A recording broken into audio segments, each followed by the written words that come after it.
Hi everyone, it's Finn here. Today I am going to talk about how I went from London to Finland for a holiday around Christmas time on the year 2015 and what happened during that trip. My housemates wanted to have a meeting before I left and I had a bad feeling about it.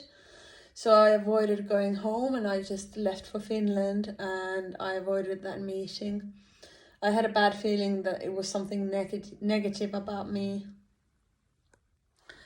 At that time, my grandmother was passing away and she was in hospital. So I told my housemates via WhatsApp text that I was in Finland and that my grandmother was really ill, and I was really stressed out at the time, and I was meditating a lot, and very strange things started to happen.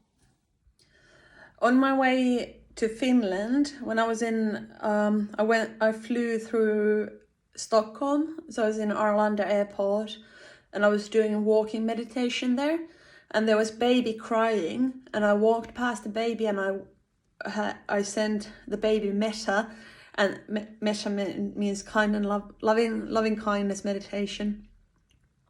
And the baby stopped crying, and I thought it was because of my meditation. And then in the plane, the same thing happened. There was a baby there, and the baby started crying, and I meditated, and the baby stopped crying. And I thought, this is me stopping a baby from crying. And I didn't, at the time, I didn't know that I suffered from bipolar disorder. So I just thought that something magical was happening. I started believing in telepathic connections and supernatural powers, and I was seeing signs of this higher power everywhere, and everything to me was just like the feeling that I had from meditation was just this universal love, and I was feeling it in everything and everywhere. Before my trip, Subniv, my on again, off again Indian boyfriend, had broken up with me. One of the several times he broke up with me. And that time I decided, this is it. I'm not gonna go back to him when he comes. He always had some belongings of mine that he needed to return, or he needed to talk. He wanted some closure, and then we always ended up getting back together. And this time I decided, no, I'm not gonna go back to that again. That it wasn't love, that it was something else, something I didn't want to have in my life anymore. So Subniv was messaging me, and I wasn't replying to him. Then I posted on Facebook about my grandmother passing away, picture of us together, and saying how I held her hand for the last time ever in the hospital, and she was now gone. And then Subniv was like, oh, you're posting your sub stories on Facebook, but you don't have time to reply to me. What is this?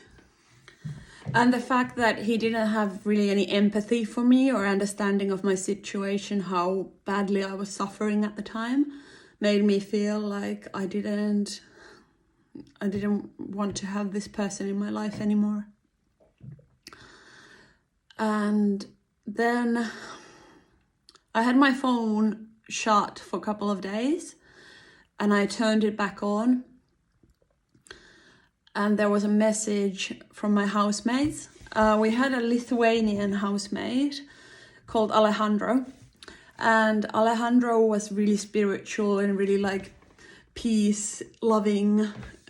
This sort of like, I really admired the fact that he was so peaceful and kind towards everyone all the time.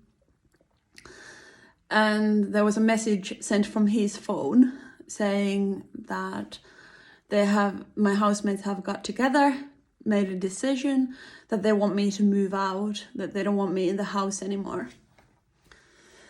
And when I got that message, my heart just sank. I was just horrified. When I did metta meditation, it was this guided meditation from YouTube. And at the start of the meditation, you're meant to picture an animal or a baby or something that's easy to love. And I used to always start my metta meditation by thinking about the dog that was in the house, Tikkari. And Tikkari was always the start of the what I could easily love. And I thought I wasn't going to see Tikkari again, and it made me really, really sad. I thought about how to reply to that message, and I ended up writing really long letters on pen and paper of what I really want to say to these people. And then I ended up writing this really kind message. The reason why they said that the message they sent to me from Alejandra's phone was actually really, really short. But the reason why they didn't want to live with me anymore, they said that they are sick of my unpredictable behavior, and I didn't understand what was unpredictable about my behavior. But I didn't understand it, but then I thought, I'm going to turn this around, I'm going to show them love, and I sent them a message where I said really encouraging, loving words to all of them. Really long message.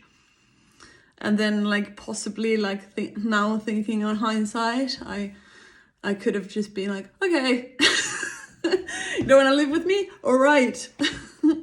But then I was heading towards mania at the time, and I didn't know that. If you have any questions or comments, I would really appreciate any feedback on the comments below. And I would love to hear your stories too. So if you're suffering from mental illness, please, you can send me a private message as well to tell me about your journey. So this is the end of today's video. See you next time.